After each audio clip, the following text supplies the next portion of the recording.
High আর high ওর হয়ে গেছে, ওর pant ভিজে গেছে, ওর ভয় এখন কাতরাচ্ছে, এখন একটু একটু গভীর হচ্ছে। আমি ফোন রাখি বাবা বাবা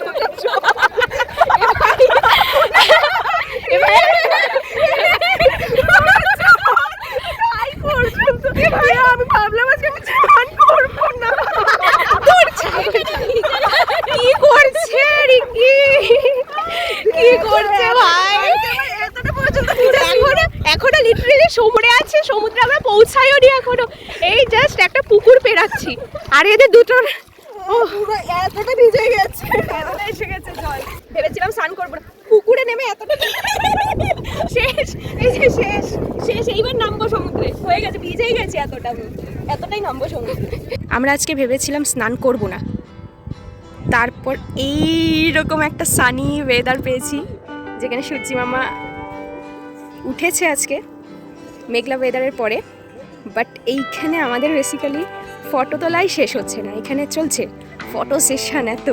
আর আমি বা কি বলছি, আমি সবার আগে তুলেছি 1000 খানেক ছবি, তারপর এখন রিঙ্কি লাইন দিয়েছে, কচরে সে উঠাই হুই মেরি বেহেন, বেহেন কি বেস্ট ফ্রেন্ড বি কচরা।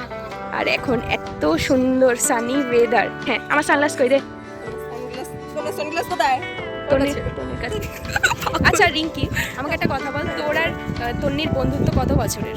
আমরা 3 থেকে মনে হয় না, তাহলে কত বছর হচ্ছে? কত বছর জানি না। 4 থেকে তোরা ফ্রেন্ড? হ্যাঁ।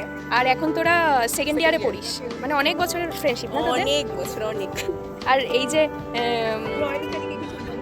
নয়নিকা দিকে আমার কিছু বলার নেই, এখানে আমি সমুদ্রে আছি, আমার বেস্ট ফ্রেন্ড পাহাড়ে ঘুরে বেড়াচ্ছে।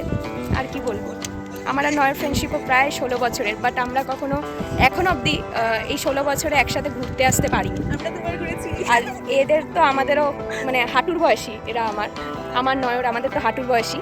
বাট এই দুই best friend, Kachra best friend, তো এরা দুইজন ঘুরেছে, মানালি গেছে, এখন বকখালি এসছে, সবই আমার দৌলতে।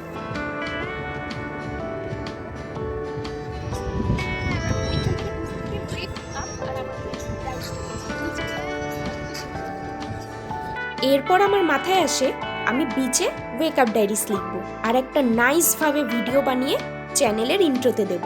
আমি ডেসক্রিপশন বক্সে লিঙ্ক দিয়ে দিয়েছি, তোমরা গিয়ে ভিডিওটা দেখো আর কমেন্টে জানিও কেমন হয়েছে। একদিকে শুভম শুধু পা ভিজিয়েই হাঁটা মারছে, আরেকদিকে তন্নি ফুল বডি নিয়ে বৈকুণ্ঠের দিকে যাচ্ছে, আর মাঝে আমি দুবিধার মধ্যে আছি কোন দিকে যাব এটা ভেবে। দেন বেশি ভাবনা চিন্তা না করে আমিও তন্নির পিছন পিছন বৈকুণ্ঠের দিকে এগিয়ে গিয়েছিলাম। স্নান করে কেমন লাগলো আজকে? এই তো সকাল থেকে স্নান করবো না, মাথা ভেজাবো না, তারপর এতটা ভিজিয়েছো, অরূপের নাম করে বেরিয়ে গেছি।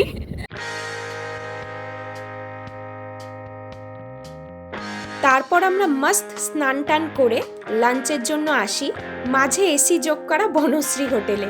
যদিও আমরা লাঞ্চ ডিনার হেনা তেনা সব এখানেই করি। আমরা আজকে ভেবেছিলাম সবাই ফিশ থালি অর্ডার করব। আমি পমফ্রেট, তন্নি ইলিশ, শুভম চিংড়ি, রিঙ্কি কাঁকড়া। বাট মেনু কার্ডে বড় বড় করে এগ চিকেন বিরিয়ানি লেখাটা পড়ে কোনো থালিই আর ধোপে টিকলো না।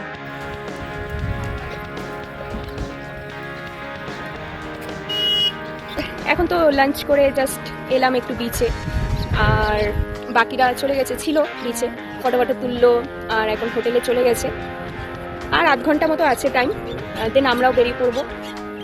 সো ইয়া, এটাই ছিল বকখালির পুরো ভিডিওটা ভালো লাগলে লাইক করবে, শেয়ার করবে আর সাবস্ক্রাইব করবে। Till then, tata by.